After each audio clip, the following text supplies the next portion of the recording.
specific companies, such as an outsourced CFO group, come in and provide a well of knowledge in one specific vertical. And so I realized that most people look at the idea of hiring overseas, qualifying, paying for them, doing the legalities, and saying, well, it's kind of interesting, but I don't know how to do it. And since we had built it at Callforce, I thought it was a really interesting idea to say, well, let's do it. And we signed up our first customer. They signed up 22 team members. And that went really well. And what's been really interesting, I think the biggest thing that I've learned is the product market fit that we found, or the service market fit, was so in demand. We have been very fortunate to grow like a snowball. Yeah. And at a rate much faster than Callforce has ever That's grown. awesome. And it's it what was I found birthed out of interesting- Callforce, right? So it's cool when something like that hits.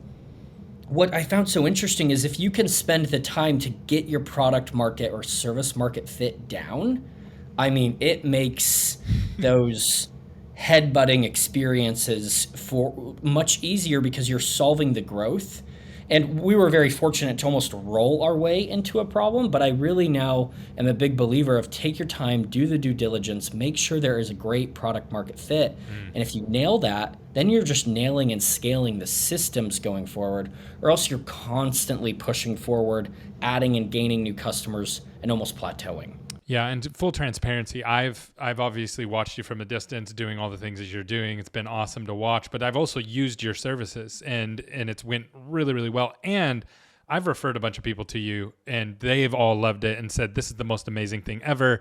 It kind of solves all the problems inside of the virtual assistant world, I guess you would call it. But a couple things inside of that I'd love you to like touch on. So one of the things that I like that you really explained to me the first time we talked about this, as you were just starting to flesh this out, was, hey Gary, we solved the culture gap difference. And you guys did that in a very unique way. So could you kind of walk me through how it's different than just saying, oh, I hired some people in India or I hired some people in the Philippines? Can you walk through how you guys tackled that? Yeah, I mean, again, we stumbled into a solution, to be totally transparent. To claim we're geniuses is wrong.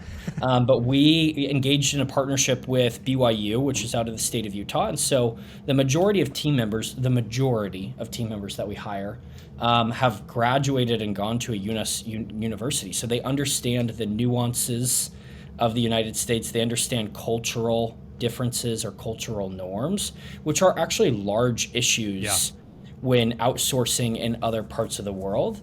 A second thing that I think we were very lucky to fall on, again, is that the majority of our labor comes out of Argentina and Brazil, which is directly south of us. And so they align with the hours of US companies. So when you hire out of India or you hire out of the Philippines, which are great countries, our day is the middle of their night. And so it's a little more difficult to get people aligned and engaged in those jobs, or you're kind of working in shifts where you're not fully overlapping with each other.